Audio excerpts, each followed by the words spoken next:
Galing na naman tayo dito sa biyahe. Pauwi na siguro tulad. Kasi alam lang, yung oras na kaya. Tingnan muna natin ang oras. Alas 3. Wala na, last trip. Ito, pagdating sa garahe, medyo na to. Uwi na naman. Yan. Binabati ko nga pala yung mga natin, sarili ko pala. Binabati ko yung sarili ko. Shoutout sa akin, shoutout sa mga follower ko, tsaka shoutout din sa mga papalo. Tsaka sinashoutout ko yun sinashoutout si Kano, si Efren, si Bombay, si Ariel, tsaka si Petpam. Yan, shoutout sa inyo. Tapos sinashoutout ko rin si Domingo Verdida. Shoutout sa'yo, bro. At saka shoutout rin ko sa pinsan ko, kay Lenmac. Shoutout sa'yo. Tapos shoutout din sa Rail Pam. Yan, shoutout sa'yo. Shoutout din sa sa Perola Pam. Shoutout sa inyo, mga lods. Ngayon, pauwi na tayo. Kaya medyo malong ang kalsada. Doon muna tayo. Ayan. So, malong ang kalsada. A few moments later. Talagang naugalian na sa mga bata na kung nakakita ng truck, papapdol.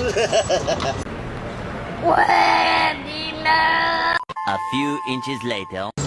Lobot na isikil. Tatago sa gilid natin. Sumilong.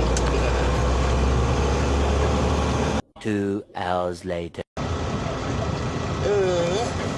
Traffic. Nagsisiksikan na sila.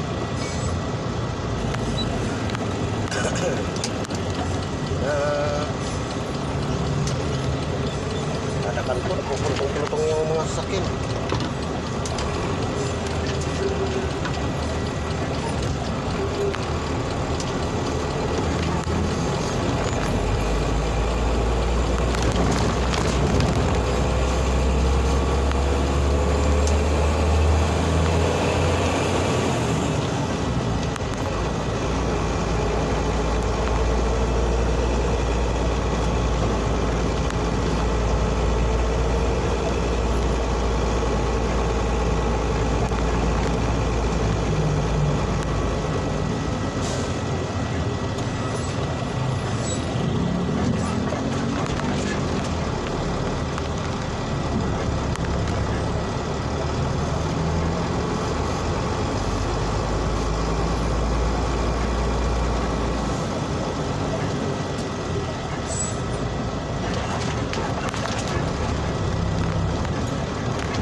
One eternity later.